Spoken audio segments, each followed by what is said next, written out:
Hello, hello, it's Kevin here. Time for video. I hope you like my new office. Very nice, eh? Well, anyway, first things first, fair use, teaching, non-profit, etc., etc. Got a criteria to look at. We may be commenting or referring to this. Okay. Got a letter somebody posted in my Telegram group. Now, if you're watching on YouTube, links below. We've got a Telegram group, OET right now, and people post letters, I comment on them, I make a video, etc. So that's where these come from. If you're watching on YouTube, you can join. As I say, links below. If you're already there, then you don't have to. So, Miss Anne Hall. Okay. Now let's have a look. Dear Dr. Roberts, writing to refer Miss Anne Hall, who has been suffering from gastroesophageal reflux, esophagus, isn't it? So what's that? Esophageal reflux with possible stricture, into your care for further assessment and treatment. Okay, so that purpose seems pretty clear. Okie doke. Now, I know it's a referral, but as I mentioned before, you don't have to say this is a referral. Really, you can do, but you don't really need to. You could just say, I'm writing to request your further assessment and management treatment of so-and-so patient whose symptoms are, etc. So you could do it in that way, if you wish. Now, there's some grammar we're going to have to look at here. But initially, so you usually use initially if it's the first in the sequence of visits. So say that the patient's been to see you 2 or 3 times. Initially, put the date, patient came, then paragraph number 3, 2, 3, the second visit with a date, and the third visit here today, so-and-so, so-and-so. So there is no initially, because she's only been once. So how can it be initial? So we don't need that. Now, present perfect, we know when it happened. Today. So we don't need present perfect. It's simple past because it happened earlier in the day. Presumably, she's not sitting here while you're writing your letter. She's gone home, so you're writing it later. So she presented to you earlier in the day, which is now in the past. Go. So Miss Hall presented to me today complaining of dysphagia, mainly to solids, which has been presenting. Right, so which has been presenting. So you mean a 2-week history of. Yeah? So you've got presented, complaining of, which has been presenting.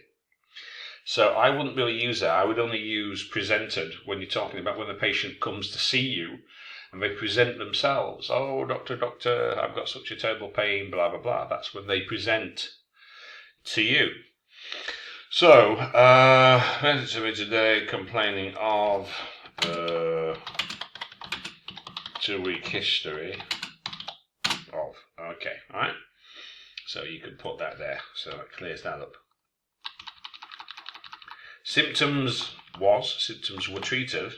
Now,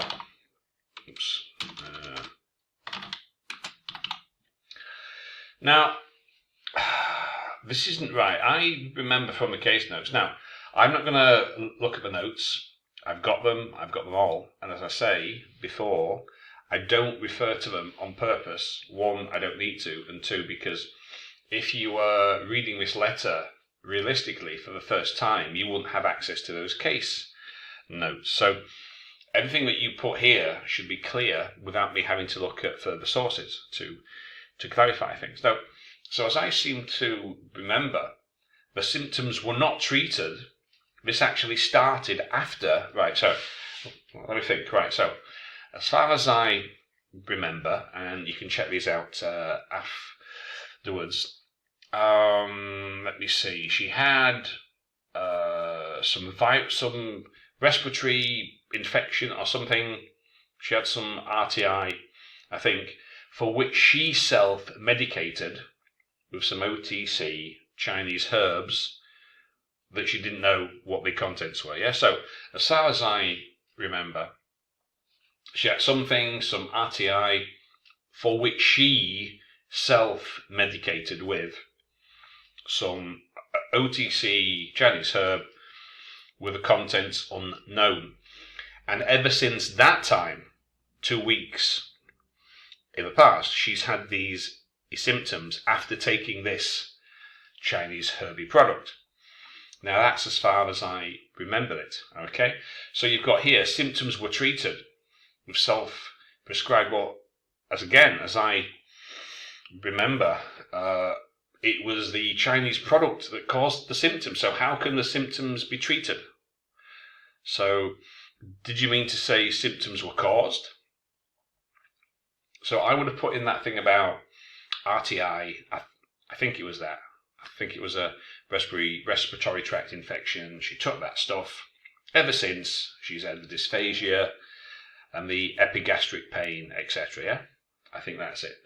So symptoms of contents all show she is severe epigastric pain. It's tobacco pepper masses are discovered or were, because it happened earlier, and you've got discovered now. And she is not overall anxious. Well, why should she be? Where's that come from? So 2 week history, symptoms, epigastric pain, no palpable masses, and she's not overall anxious. What is there to suggest that she might be? So where's that come from? That seems a little bit.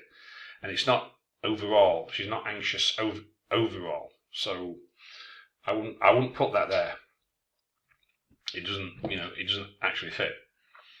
So she's not anxious. I prescribed her. So we usually use passive. Pantos over the Melee was prescribed.